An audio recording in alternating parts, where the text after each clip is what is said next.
Welcome to the Tipping Point Show. I'm Jimmy Evans. We have got a special program today. I've got Bill Koenig joining me. Again, we're going to be talking about Israel and the recent elections and everything that's going on over there, as well as the recent elections in Brazil and the elections in America. Before I go to Bill Koenig, let me say that we're having a trip to Israel, November the 29th through December the 8th of 2023. We will be taking a trip, a group, over to Israel. We want you to come with us. It's going to be In His Steps Israel tour with myself and also Pastor Ed Young. We're going to go to the Holy Land and go to the places where Jesus walked and talk about the places that are biblical and talk about the significance of that and end time prophecy. We're going to go to the places where end time prophecy is happening and also will happen. If you want more information or if you want to sign up to be a part of that tour, go to inspirationcruises.com/Evans. That information is right there on your screen. Now, this is not a cruise. We're going to fly over to Israel and we're going to tour over there, but it's inspirationcruises.com/Evans. I would love for you to be a part of this. Bring a group from your church, bring a group of your friends or your family. The more the merrier. We would love to have you come. So go on inspirationcruises.com/Evans. It'll give you more information. I'm very excited today to have Bill Koenig join me again. Bill is a journalist and served as a White House correspondent. He has a news service called Koenig World Watch Daily. His website has constantly updated stories from a large variety of news sources and can be found at watch.org. Bill is currently in Jerusalem, and we're going to be talking today about the most recent election and the ramifications of it related to Israel. Bill, thank you for joining me today. Thank you, Jimmy. Great to be with you. Well, you're in Jerusalem right now, and there's been a big election that just took place. And I mean, this is a right-wing coalition, if there ever has been one. And so That's talk right. just a little bit about what you're experiencing over there and what's going on. I'll tell you what, Jimmy, when I got my rental car on Tuesday night, the lady happened to be a conservative. She was thrilled with the outcome. And she also said, you cannot believe how many people, Jewish people from all over the world, flew to Israel to vote. Wow. And that's incredible, Jimmy. I mean, when you think about people taking that effort to come and vote, it was also the largest vote turnout since 1999. Wow. And this is a right-wing slate. We haven't had anything like this in Israel for a long time. And there's a lot of excitement from the people I've talked to in Israel. This is very unique. You're not going to have a splintered cabinet. You're going to have a solid right-wing cabinet. You got an extreme or two in the right, far right. But for the most part, Israelis that I've spoken to are very pleased. It's incredible. I love Benjamin Netanyahu. He is such a great prime minister, has always been such a great leader. But Israel, they've had 5 elections in the last several years. That's right, 4 years. Trying to put together a coalition government, which is very much different than our two-party system. But let's talk about Ben-Gvir for just a minute, because he's in the news. Now, this is an ultra-nationalist Zionist party, is that correct? That's exactly right. And that has my friends here in Israel, some especially the Jewish believers here in Israel that are concerned about that. They think he is way too far right. They've shared some things he's done and said over the years, and it's nothing that we would back or appreciate or support. So that will be Netanyahu's challenge, yes, is that extreme right wing led by that gentleman. Well, what's his agenda? What's the ultimate outcome of Ben-Gvir's agenda in this coalition government? Well, it's he's not favorable to the Arabs. He also does not want to see any land given up by Israel to the Palestinians, but his very tense relation with the Arabs, Palestinians in the state of Israel, that's the greatest concern, is his extreme positions on Arabs within the land. Right. So Zechariah 12 is the scripture that you kind of base your ministry on. That's right. Jerusalem becoming, just this heavy, burdensome stone, diplomatic nightmare for the world, which it is. So now you have had Lapid as prime minister going around the world and to the United States saying he's in full support of a two-state solution. okay, which has the United Nations, Biden, they're all just elated that there's finally, a leader in Israel. Now you have Netanyahu stepping in, and what's going to happen?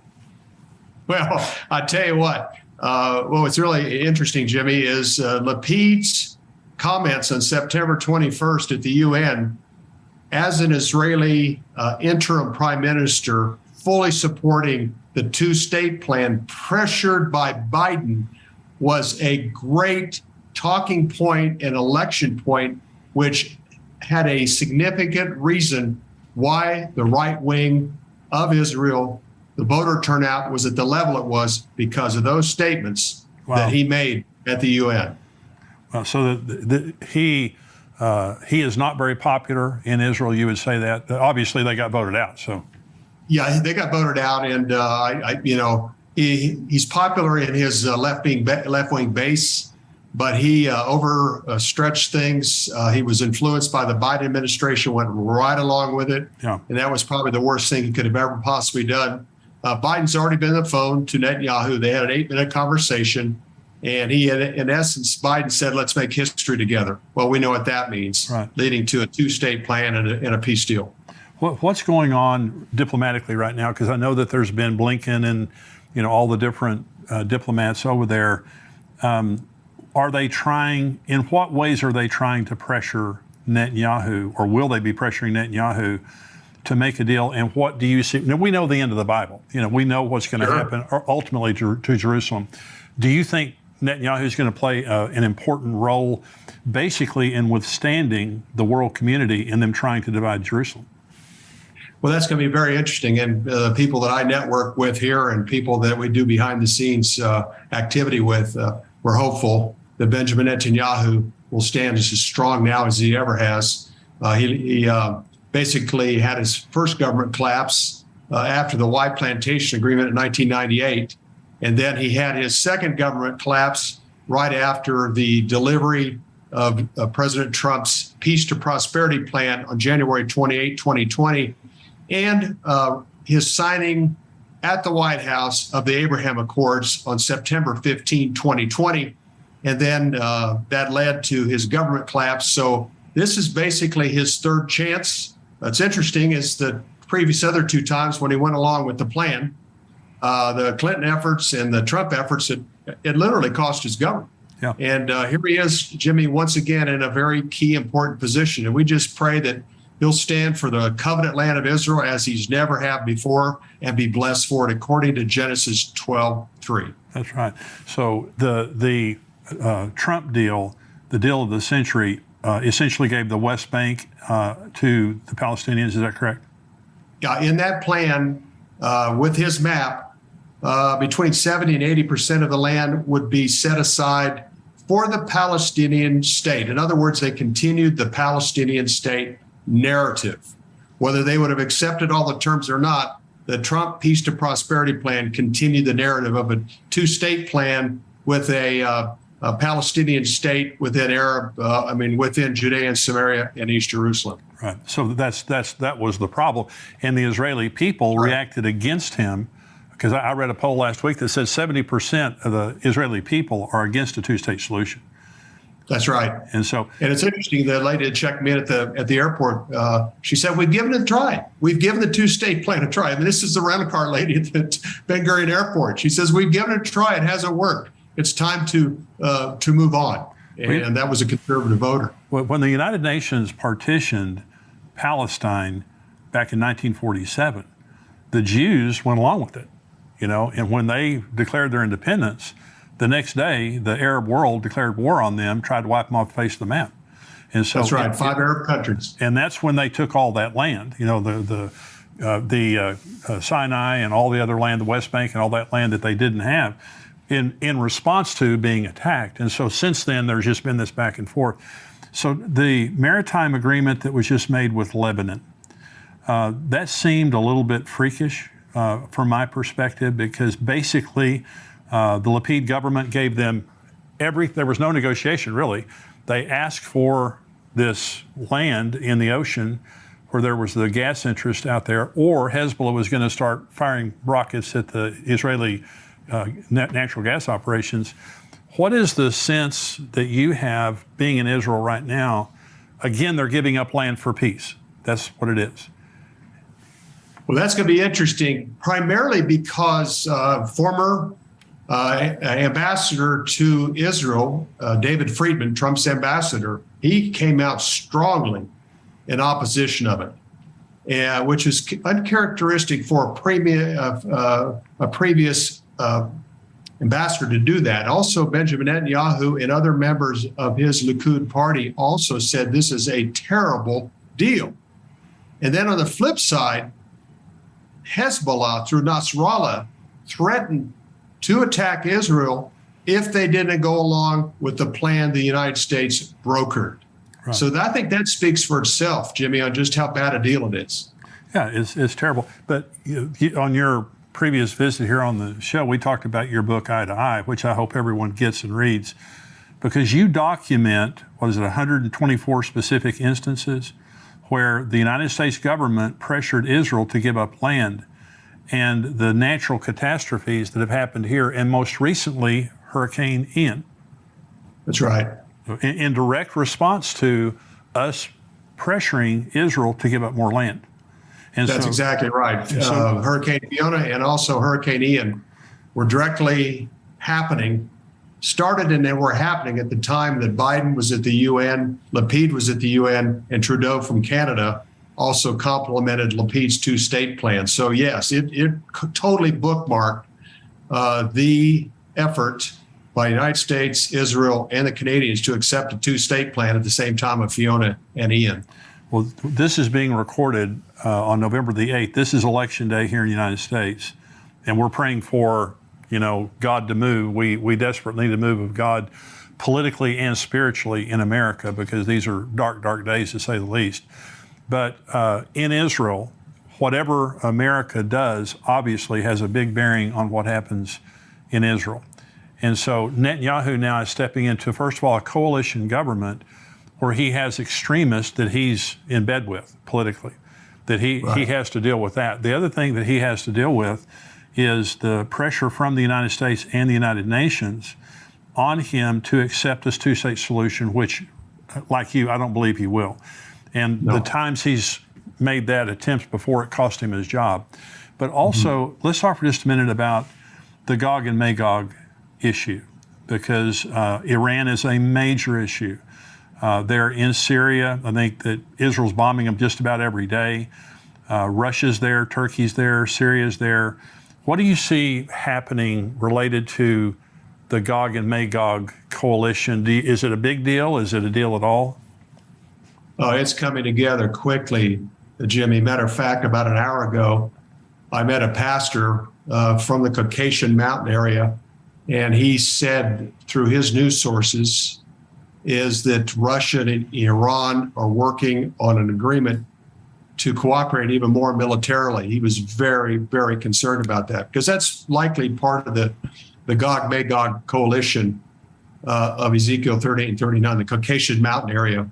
And also, we're watching Iranian drones being used in the Ukraine that Russia's purchased. Right. And the Ukraine has asked for us to ask Israel to assist in this area to create a defense against those drones, and that's angered Russia.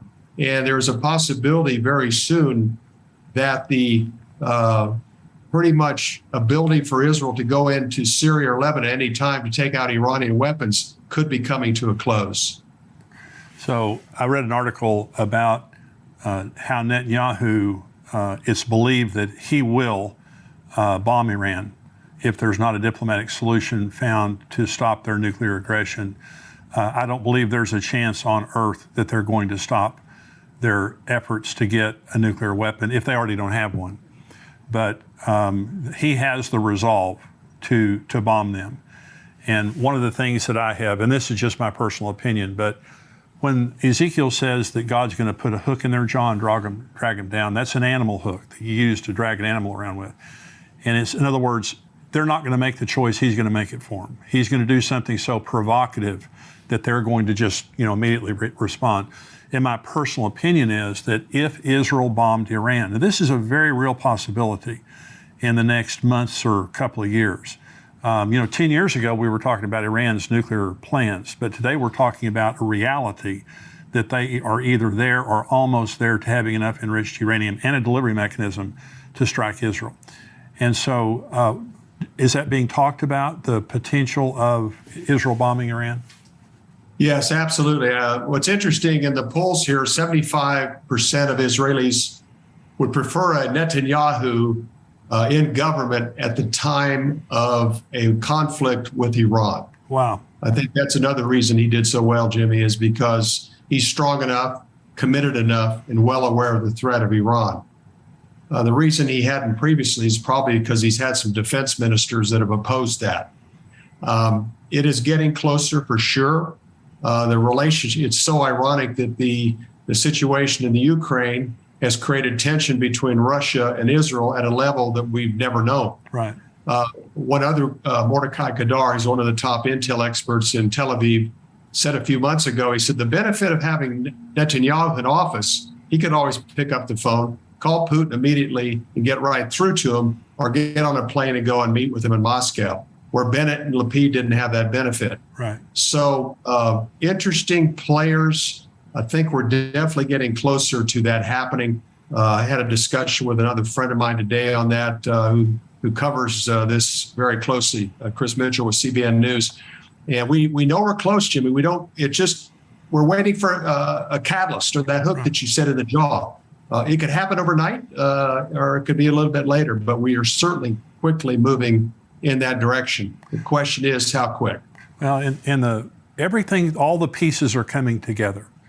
And you just see, like the Gog and Magog war, I've taught Bible prophecy for 40 years. And for most of that time, it was just, you were talking about it, but everybody was at home, doing their thing. Now we're seeing the armies coming together, all the players coming together, closer ties between Iran and Russia and all of them. Let's talk about the Temple Mount for just a minute, because you're right there by the Temple Mount. It seems to me that there's been a dramatic increase of activity on the Temple Mount. And whereas just very recently it was illegal for Jews to go up to the Temple Mount, now they're going up by the thousands. We see the 5 red heifers that were just flown from Texas over there. The Temple Institute, very excited about that. What are you hearing over there? What's happening related to the Temple Mount and the rebuilding of the temple? Well, that's interesting because I was with Byron Stinson. He's a Texas businessman who was involved in bringing the red heifers over to Israel. And I met with him on Monday along with Saki, Rabbi Saki, who was very involved in bringing those 5 red heifers here to Israel.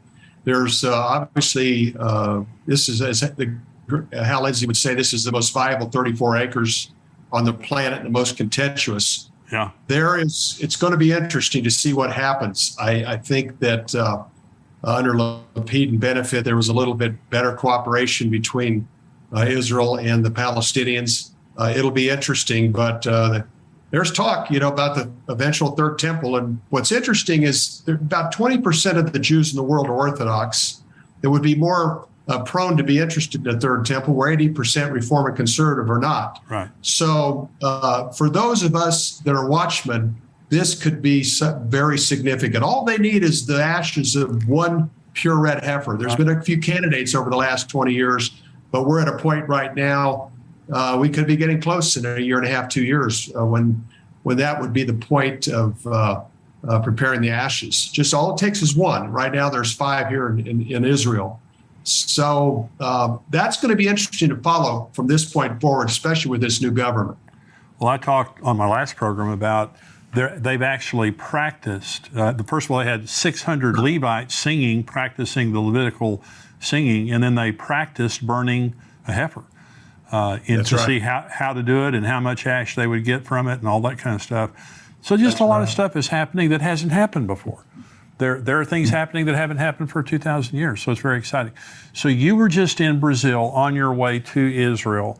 You were with President Bolsonaro's wife, I believe. You had a prayer breakfast. Talk about your time in Brazil. I was there for 5 days. We were there 4 days before the election with the Jerusalem Prayer Breakfast team, who in 2018 had the first Jerusalem Prayer Breakfast in Brazil.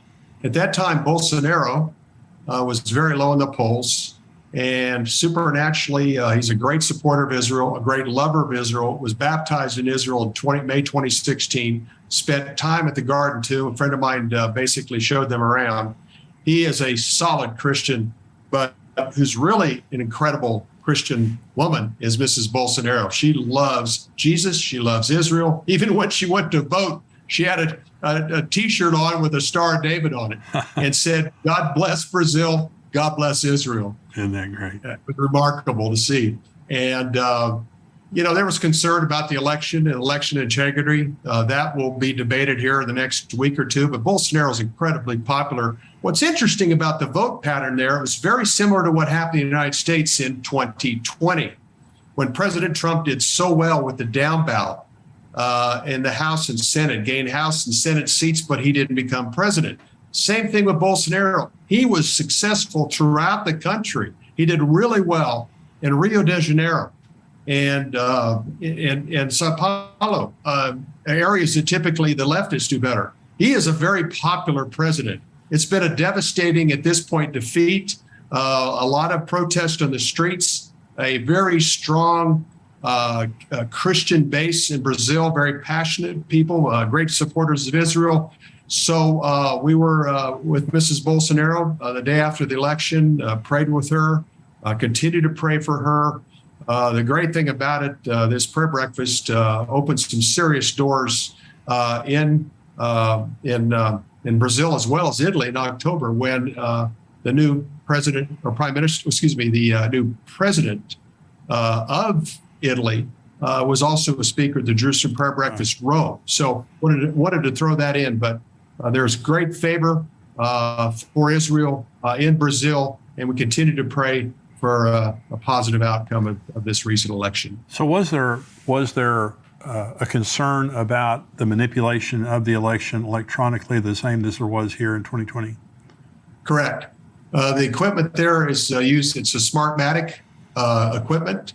It had been used in Venezuela before. Bolsonaro was concerned about that equipment. I did a report on the Smartmatic equipment in November of 2020. Found out Lord Mark Malloch Brown, one of the major participants in the Smartmatic machine, is also involved with George Soros through the Open Society that Soros developed. Also, one of the president of the board of directors of Smartmatics was one of Joe Biden's transition officials, transitioning into taking over the White House. So we're watching it very carefully. The Smartmatic equipment has a bit of an interesting history, and we're afraid we saw some of the similar patterns that we saw in the United States, also in Brazil. So this is election day in America. Now we'll be posting this tomorrow, so many of the results I think will have already come in. We'll know kind of what's happening. What's your thought about the election that's going on right now in America? If it is a fair and honest election, I think this is going to be an enormous landslide for the Republicans in the House and 3-5 in the Senate. The polls that I've looked to through pollsters that I respect and have a good track record show a overwhelming success for the Republicans in the House and Senate. So I expect a very positive outcome tomorrow. Very good. Well, we'll know soon. And on this program, I'd try very hard to let people know this is not a Republican program. It is a conservative program.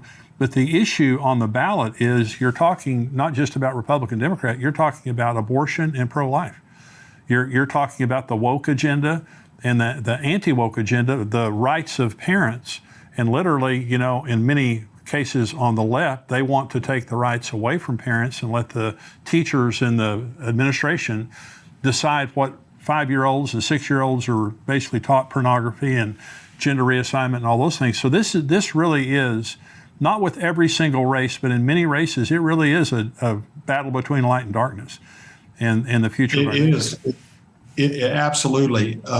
They thought they would get, let me put it this way, Jimmy, Democratic Party thought the Roe versus Wade decision, an emphasis on abortion and abortion rights, even up to the time of birth, and also promoting the LGBTQ agenda all the way even to kindergarten age, and also pushing critical race theory would be enough for them to be successful. It was a total misread of the American voting population. There's going to be big gains in the Hispanic vote, the Black vote, white working women. I think, people are tired of the inflation. They're tired of the high price for gas. They're tired of the high price for much of what they have necessities, what they're having to pay for necessities.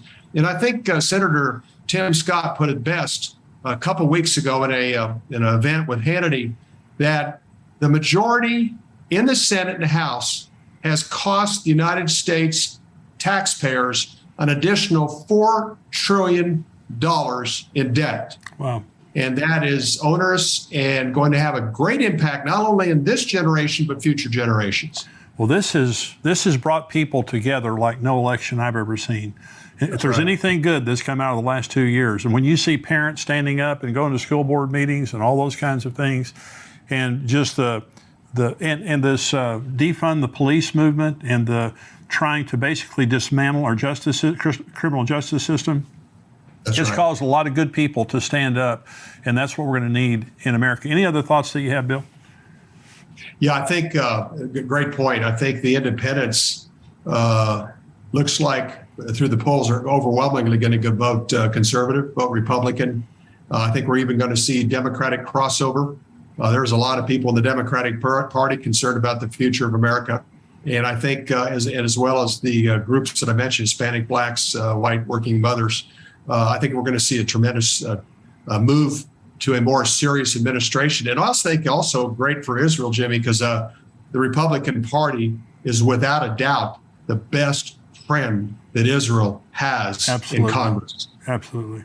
And your book, Eye to Eye, and again, William Koenig, and it's on Amazon.com, but your book, it's absolute total evidence that the policy of America toward Israel affects us all. This is not just some, Vietnam or the Philippines or, some other nation out there. This is Israel, and that God is in an everlasting covenant with. And whenever you touch them, there's going to be you bless them, you're going to get blessed. You curse them, you're going to get cursed. And we have been devastated as a nation because of the poor policies, the anti-Israel policy that the Biden administration represents right now. So we need politicians that will come in and support Israel, and that's a big deal. God bless you, Bill. I love what you do. I love your ministry. I appreciate your input. Very insightful. I hope you have a wonderful time there in Jerusalem. I hope to get to talk to you again soon. Look forward to it. God bless you, Jimmy. Thank you. God bless you.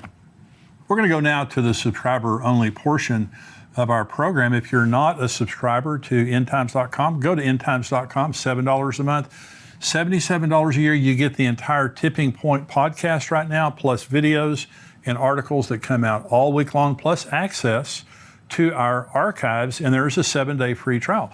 And so if you're interested in becoming a subscriber, go to endtimes.com and try us out for 7 days. I promise you're going to like it. It's going to be the best $7 a month you ever spent, because we're going to give you information in the news, from Scripture, from prophecy, from myself, from also Pastor Greg Laurie, Dr. Mark Hitchcock, and many others that will help to keep you encouraged and informed in these important days that we're living in. So if you're not a subscriber, go to endtimes.com, become a subscriber so you can see everything. If you are a subscriber and you're watching this on YouTube, you need to go over to endtimes.com to see the full podcast, or you can respond to your subscriber email that we sent you. Stay tuned.